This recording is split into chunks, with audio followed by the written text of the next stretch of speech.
Hello, beautiful people. Today is 10th of September. My name is Sahil and welcome to the newspaper analysis. Friends, today into the GS folder, we'll take a quote from the B.R. Ambedkar, the one who drafted the Indian Constitution or the conscience keeper of Indian Constitution.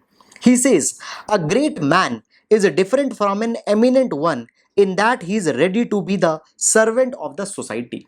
Now, one's popularity or one's eminence is not a parameter that how efficiently he will be serving the needs of the society, because a society can be served if you hold an attitude to be a servant rather than be a master or be a officer. And this particular value is direly needed into the civil servants which are coming to serve the nation. Guys, this particular statement can be utilized into the GS paper number 2 as well as GS paper number 4. In GS paper number 4, the foundational values of the civil services has been asked. So there you can utilize this particular position. So friends, that's it. And now let's take the newspaper analysis. Now first of all, let's take the overview of the entire newspaper first. Now here we can see that it pertains to the confrontation that is going on between the India and China at the north of the Pangong Lake. So here we'll see the issues that is going on. Then moving forward, we can see that the city news is not important for our exam. The political news, the news related to the rising number of cases has been provided. Now guys, we reach to the editorial page. This particular article talks about the digital disconnect that is there, and in this particular respect certain references such as NSO's report has been given which we can utilize in our exam. Then guys, this article again repeats that India-China narrative that is going on. However, with respect to the exam, important things have not been given. Rather, on to the next page, here we'll see some important stuff into this particular article. Then guys, this article talks about the utilizing the blockchain into the general election. So guys, a very good article has been given and we'll see the issues. Then this article talks about the need to develop the vaccine as the rising number of cases is going on, and it has also been said that the best vaccine without any undue necessary populism, it should be announced. However guys, with respect to the exam, the substantial matter is not there. Then guys, this article talks about the BT cotton. It has been said that BT cotton's improvement has not been there as said by the studies. Now guys, this entire article depends on to one of the study. However, such kind of things are not that much relevant for our exam. Then guys, this article says that there is a need to redefine the definition of a farmer. Now government had started the PM Kisan scheme where every farmer is given the entitlement of 6,000 rupees per year, but only the farmers which are having their own land, they are entitled. So such definition needs to be changed. Then guys, moving forward, here we can see that the quota issue has been mentioned. So in that particular respect, we'll see the issue. Then guys, here we can see that the foreign minister of India will be meeting his Chinese counterpart onto the sidelines of the SCO. Then guys, here we can see that the Israel and India trade links has been mentioned. So guys, in this particular respect, we'll see some very good insights. Then moving forward into the mid pages, the news with respect to the only rising number of cases has been given. Then guys, here we can see that Prime Minister has made an interaction and the PM Swanidhi scheme has been mentioned here. Then moving forward, the showcase page not important for our exam. Then onto the world's page guys, again the same conflict etc is going on. Now here we can see that UK, it has been said that UK is breaching the EU treaty. Now in this particular respect, just 2 days back we had seen this entire issue that the UK is bringing a legislation by which it will override the EU treaty. So guys, only that thing has been given. Just 2 days back we had seen this entire issue. Then moving forward onto the business page, nothing important has been given with respect to exam. Now guys, here just the Moody's had said that due to the contracting GDP, the lender's asset quality or the banker's asset quality will be declining. So guys, just that observation has been made. Then onto the business page, onto the sports page, nothing important with respect to the exam has been given. So that's it friends, and now let's take the newspaper analysis in detail. Now guys, the first news pertains to the new round of confrontation that is going on to the LAC sector. Now first of all, day-to-day developments on this particular regard you do not need to see, but as this is a new fresh round of confrontation, so we'll see that exactly what is happening. However, before into the past, we had seen the large number of articles on this particular thing with respect to what type of diplomatic responses needed to be given, what type of military responses to be given. And I hope that if you have paid attention to those articles, any question if it comes onto the India-China issue, you'll not be finding any difficulty. Now guys, now what has happening, new massive buildup has been is taking place at the north bank of the Pangong Lake. Now here into the map we can see, you can see that this one is the Pangong Lake, and onto the north side there is the Fingers region, which has been in dispute since the month of April. So here the finger number 4, this is the region where the Chinese have come and they have built a massive troop deployment here. Now friends, before the April, Indian troops, they used to patrol up to the finger number 8 and they have held the ground up to finger number 4.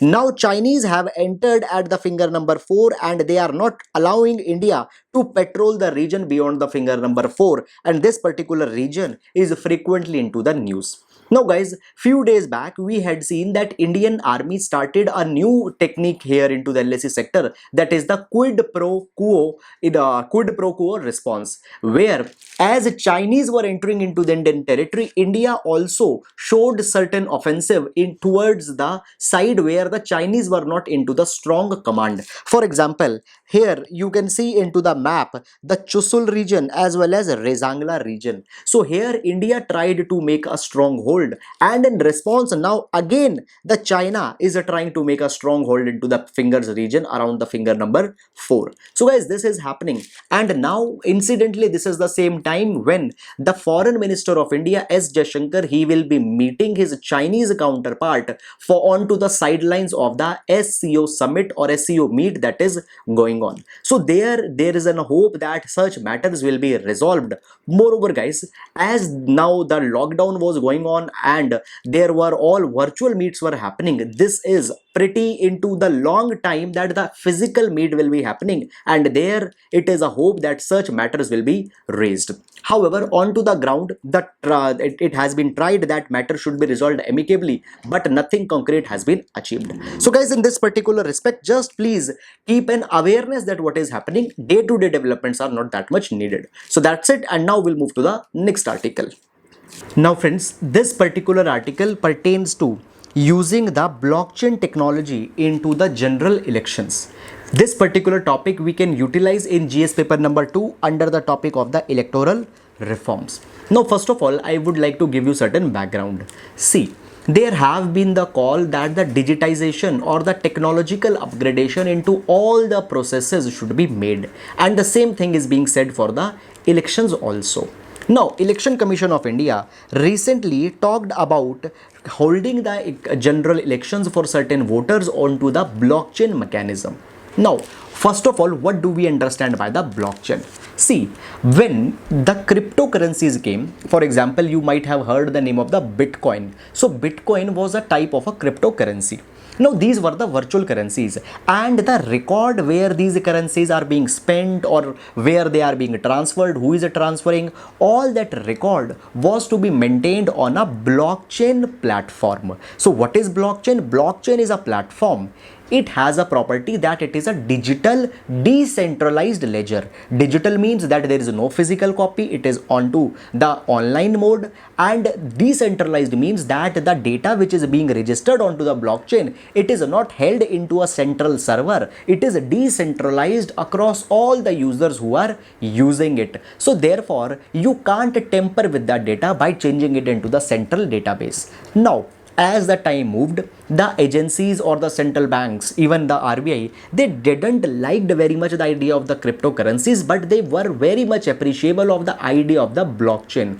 It was assumed that such blockchain platform we can utilize for other activities also. For example, for the land management, often there are disputes with respect to the land titles. Why there are disputes? Because all the data is there into the central database, and if there by any chance there is any tampering there, then the entire data will become corrupted. So it was said that all the land titles will put onto the blockchain. Various other ways also that blockchain technology is being used, and now election commission is saying that we'll use blockchain into the elections. So what is the proposal of the election commission of India here? It says that, see, there are large number of missing voters. Missing voters are the one who can't vote because they are living at some other place. For example, the internal migrants, seasonal workers, members of armed forces, they are the missing voters. And in India, there are more than 51 million of missing voters. So what it can be done? There could be a kind of a physical polling booth will be made, where there will be a kind of a device where the vote will be given by the people who are not of that particular region, and that vote will be recorded onto the blockchain, and from there election commission of India can use that particular vote in declaring their result. So people will be going to a physical setting and they will be casting their vote onto the blockchain portal, and for that particular thing the authentication of their biometrics will also be done. Now it has been said that the devices which will be used there, they will be the white-listed IP devices. Now, what is this white-listing? White-listing means that suppose you are having a device, on that particular device, you will allow only one application or two applications to run. Other applications can't run there. So, those are the white-listed devices. Moreover, it has been said that it will be connected with the dedicated internet lines. So, this is the proposal here. Now, the article says that though proposal looks very good, but there are certain problems into this proposal. First of all, it has been said that you say that you will make a blockchain portal, but in making a blockchain portal, you need to implement very heavy cryptographic protocols. Heavy cryptography is needed there, and if there is any problem, if there is any compromise or any loophole into the cryptography of that particular thing, then it could be manipulated by the hackers. For example, in Russia, when just few days back the online voting was going on, at that point of time there were certain report channels which identified certain vulnerabilities, and therefore it was said that if those particular thing could have been exploited by some hacker or something, then the consequences could be very much bad. Guys, I am talking about recently when the voting was done to increase the power of the Russian President Putin. So that particular thing was there. Moreover, guys, it has been said that by utilizing that particular thing, the voter's identity could be unmasked, fraudulent votings can be conducted in such kind of thing. Then, guys, it has been said that you are saying that you will use the biometric data for the authentication of the voters. But it has been said that it is not very much difficult to clone the biometric data. So by cloning some other person who is not actually the Mr. A, he can cast the vote, and the actual the data which is there with the Election Commission of India, that could be cloned. So that could be problem. Then it has been said that hackers can also deduce the voting pattern by tampering into the system of your blockchain. And finally, guys, it has been said that, as you have said, that there will be the different or dedicated internet lines which will connect to these devices. It has been said that rather attacking those dedicated internet cables or lines will become very much easy. There could be the DDoS attack, that is the denial of service attacks. They can block your internet lines, and therefore the problem could be caused. So it has been said that rather going for the digitization, Election Commission of India should work onto the mechanisms which we already are having. For example, there is a system of the postal ballot. We should extend the postal ballot system to all the people who can't physically come for the voting. Then there is the proxy voting, where a person just nominates another person on his behalf to vote. So we can utilize the proxy voting. Thirdly, it has been said that the idea of the one nation, one voter ID card should be explored, as government has talked about the one nation, one ration. So on those lines, such kind of voter ID should also be explored. Now, it has been said that in India, we have a classic problem or obsession with the techno-solutionism. Now, this keyword is very good and you can directly utilize into your answers. Techno solutionism means that we think that by bringing the technology every problem can be solved, but it has been said that it is not the case. Technology has their own challenges, own limitations, so that thing also needs to be seen. So therefore, before going directly into a new technology, the earlier methods which have potentials, we should explore them. So guys, that's all about this particular article, and now we'll move to the next article. Now guys, this particular article contains a certain data with respect to the digital divide that is going on in our country. Now the digital divide has their problems onto the economic front as well as the political front. So therefore this particular article will be utilized into the GS paper number 2 as well as GS paper number 3. Now starting up the article, see, there is the broadband policy of 2004. Now this broadband policy says that if we give a good broadband internet connection to all the people, then the GDP of India can enhance considerably. It has been said that by giving the good broadband internet connection, the services such as the telemedicine, tele-education, e-governance could be given to the citizens. It will save the cost, it will improve the ease of business, it will improve the ease of living, all such kind of things, and the cumulative benefits will come. Now, it has been said that, but if we see onto the ground, as far as 16 years back we said, but nothing had happened, and the pandemic had just revealed the digital divide which is going on into our nation, the stark digital divide. And even here guys, you can quote the NSO's report. NSO stands for the National Statistical Office, which has been made by merging the CSO as well as NSSO, two existing organizations. NSO is under the Ministry of Statistics and Program Implementation. So NSO released the Household Social Consumption on Education in India 2017 and 18 report, and here he had provided some data with respect to the digital divide in India. For example, it has said that only Delhi, Himachal Pradesh and Kerala had tried to improve the internet accessibility. It has been said that when rural and urban both areas are combined, nearly 50% of the people are having the internet accessibility here. However, if we compare only the rural areas of the states such as the Madhya Pradesh, West Bengal, Odisha, only 5 to 10% people are there who have the internet accessibility. And friends, just please keep in mind that the real India is not living into the Delhi, Mumbai, it is living into the interiors where the chunk of population is living, and so less of internet accessibility. You can simply imagine that telemedicine, tele-education, online education will always be a dream for these people. So therefore it has been said that now it is high time that we actually focus on bridging this digital divide.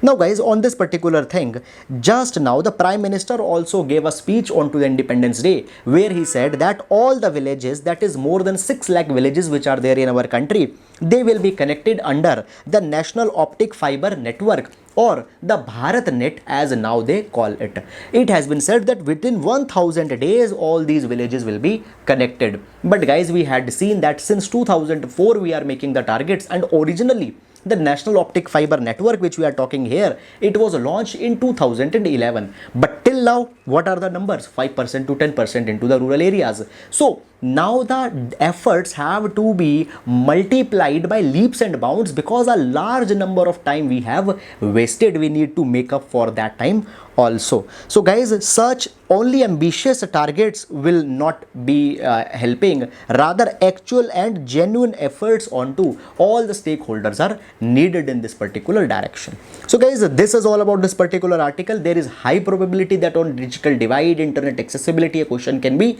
asked. So guys, please remember this NSO report, broadband policy 2004, just mention them into your answer will get much authenticity. So that's all about this particular article, and now we'll move to the next article. Now guys, this particular article talks about certain changes with respect to the defense doctrine which has been suggested. Now guys, a large number of articles I had already discussed, but it contains some new ideas, and on those new ideas will be dwelling. See, it has been said that the defense doctrine of our defense forces, especially army, they are now not reflective of the present problems or the present situation. It has been said that our army's defense doctrine is motivated or is made by considering that always there will be a major conventional invasion by the China, and that major invasion has to be blocked, and therefore all our army, their organizations, their weaponry, their deployment are designed in that way only, that there will be a major war, we have to fight it. So this is the problem, and into the 1962 such kind of major confrontation happened also. So since then we are having such kind of mindset only. But it has been said that now into the present time the China's approach has been changed. Now they will, it is very rare chance that they will be making a major attack. What they are doing now, they are making large number of small attacks on large number of locations. So around, you might be knowing that they made an attack into the Sikkim, then around the LAC, into small packets around the Fingers region, around the Gogra post, around basically the Daulat Beg quality. They have made the intrusions.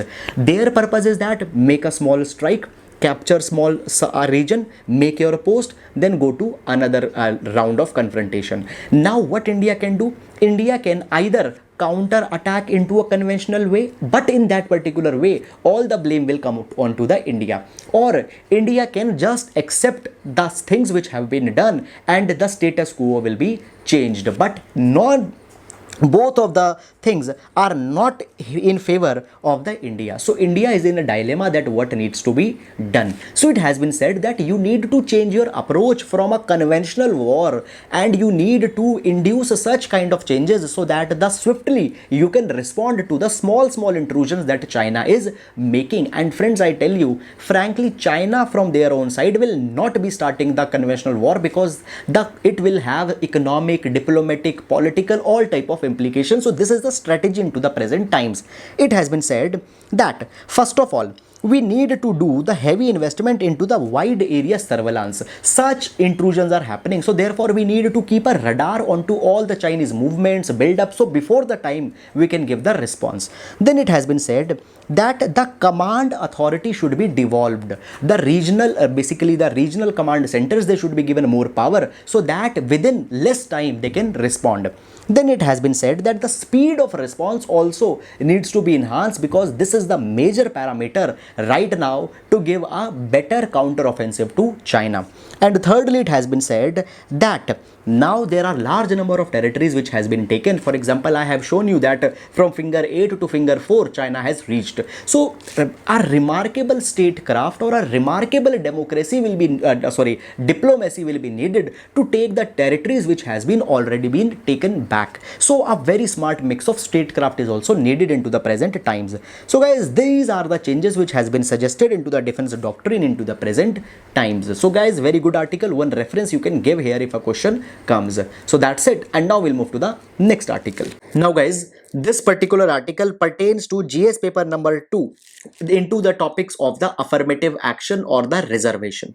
Now what has happened here guys? Here the issue of the Maratha quota has been mentioned. Now what is this Maratha quota issue? I will give you a brief background first.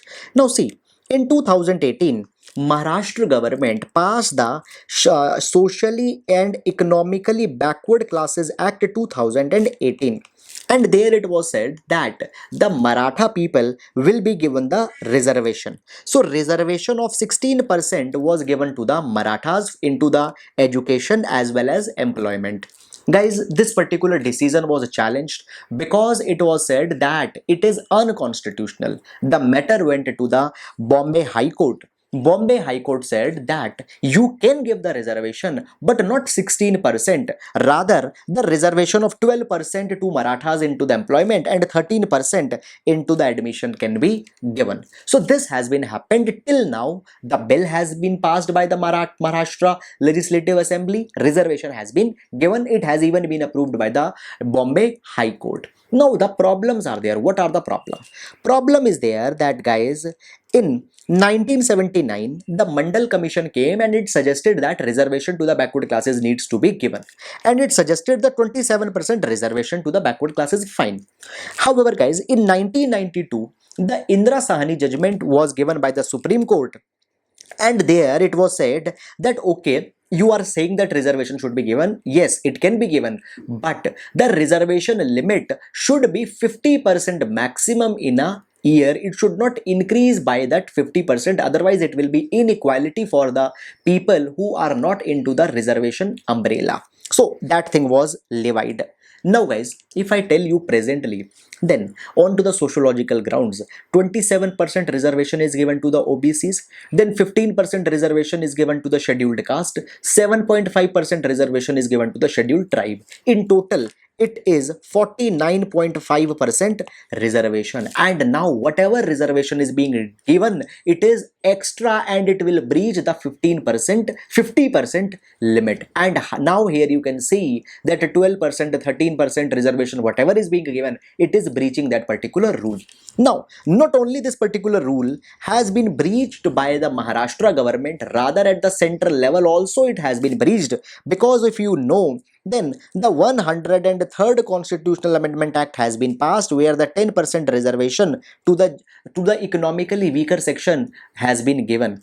Amendment has been made into the Article 15 and Article number 16.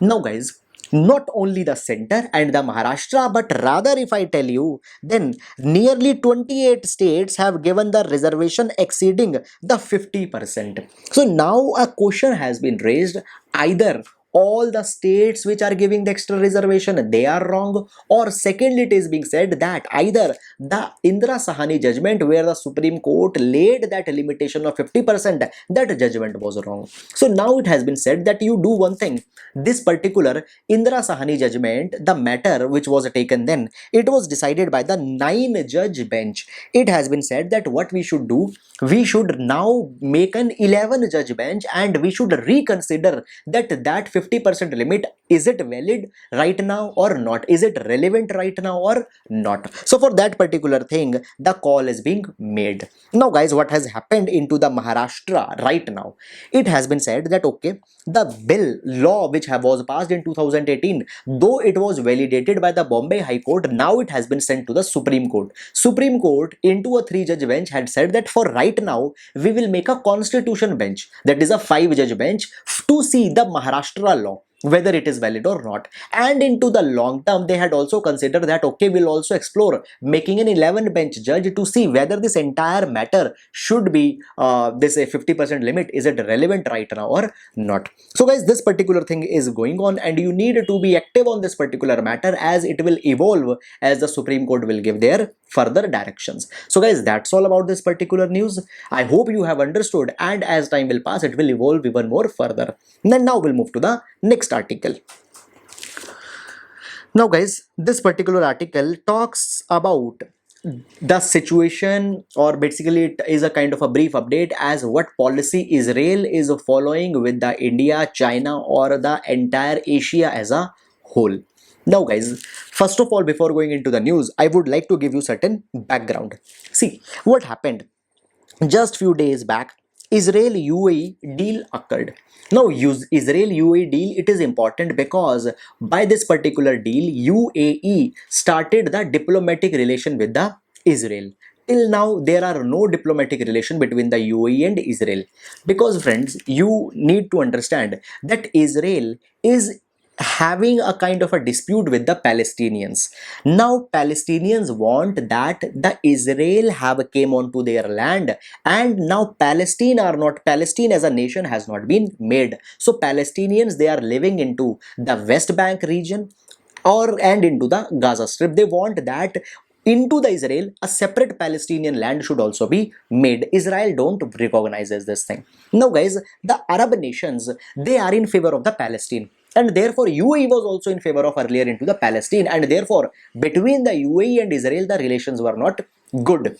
Now guys, why this particular deal happened? This deal happened because what happened just a few days back, USA introduced a Mid-East peace plan. Now what is this Mid-East peace plan? It was said that Israel, rather, it should capture the entire region of the West Bank, which right now is being held by the Palestinians, and it was said that Palestinians will be given land at somewhere else.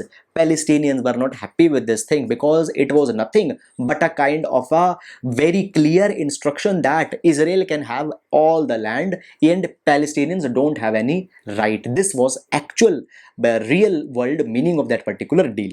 Now what happened? The UAE asked the Israel that okay, if you abandon that Mid East peace plan, we will sign a kind of a diplomatic agreement. Israel said that okay, we'll abandon the Mid East peace plan given by the USA, will not acquire the region of the West Bank. Now this particular deal has happened, and onto that particular ground the UAE has signed an agreement. Now you just see the implication. Actually Israel, without doing anything, had taken UAE into their own confidence. Just they declared that we will occupy. Okay, now Israel has not given the already occupied territories. Just a threat was issued and that threat has been withdrawn. Fine. Palestinians are not happy that UAE is going with the Israel, and Palestinians have shown their reservation. India had also recognized the Palestinian condition. Okay, we are sympathetic to the Palestinians. Now, this particular new irritant has came between the Israel and Palestine, and now guys, Israel wants to take the support of India as well as support of countries such as the China, Vietnam, so that its action which it has done with the UAE, it gets the legitimacy. So now Israel is talking more about the economic agreements which were going on, and it is basically talking with both China as well as India onto the same times. Now guys, Israel is saying that Israel UAE India cooperation should be signed. So Israel India UAE cooperation, it will give a legitimacy to whatever Israel has done with UAE. It is good. It has been said that there on agriculture, technology and water will cooperate, and has said that Israel will also be going forward with the Israel India free trade agreement on which talks are going on. So for 200 items the FTA will also be signed. Moreover, it is also negotiating the FTA with the China, South Korea and Vietnam. And if all thing goes good, it means that we don't have any problem with the Israel and UAE deal, and we are okay with it, and it gives a kind of a legitimacy. So guys, this particular thing is happening into the substance. Now guys, if we talk about the India-Israel trade, then certain datas have been given.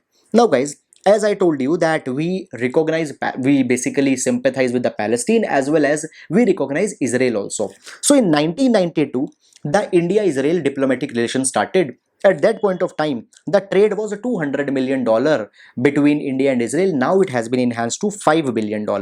Now guys, add into the same year, that is in 1992, China also recognized the Israel. Their trade at that point of time was only 50 million, and now their trade has increased to 15 billion. So Israel is reaping benefits with both the countries. So guys, that's all about this particular thing which has been provided, and now we'll move to the next article.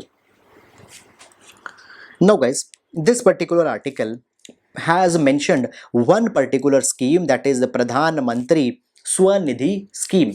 Prime Minister has interacted with the beneficiaries of this particular scheme, therefore it has came into the news. Now first of all, what is this scheme? Now, as we had seen that the pandemic started, government brought out the reform, that is the Pradhan Mantri Atmanirbharta Abhiyan, where the 20 lakh crore worth of package was given. Within this package, the PM Swanidhi was there. It was said that the street vendors, they will be given a loan of 10,000 rupees so that they can again start their business, as they might have suffered due to the lockdown. So guys, in this particular thing, large number of street vendors have been given the loan, and he was interacting with them. Guys, he had said that a kind of a digital platform for the street vendors also need to be made, so that street vendors can also transact digitally. So you might have known that the basically delivery portals such as the Zomato, Swiggy has came, but they are majorly catering to the permanent establishments. So for the street vendors, such kind of initiative is not there. So for them also, such kind of portal needs to be made. Moreover guys, he with this particular scheme, one important piece of information is that here the micro credits are being given, that is a 10,000 rupees loan, and basically a interest rebate is also being given, that is of 7%, and essentially these loans, they become the interest free. So just please keep it into your mind. So guys, that's all about this particular news, and now we'll move to the question section. Now guys, please pause the video and try to answer the question. Question number 1 is with respect to the DRDO's HSTDV which we had seen into the news. Please read the statement and identify the correct code. Question number 2 is with respect to the Kiran toll-free helpline. Please read the statement and identify the incorrect code. Question number 3 is with respect to the GEF. Please read the statement and identify the correct code. Question number 4 is with respect to the new education policy. Please read the statement and identify the correct code. Now guys, today's mains question, it is with respect to the GS paper number 2. Question says, what do you understand by blockchain? Highlight its usage in enhancing the ease of living in India. So friends, it is a 10 marker question and please try to provide the diverse areas where it can be utilized. So that's it. I hope you like the discussion. Thank you so much.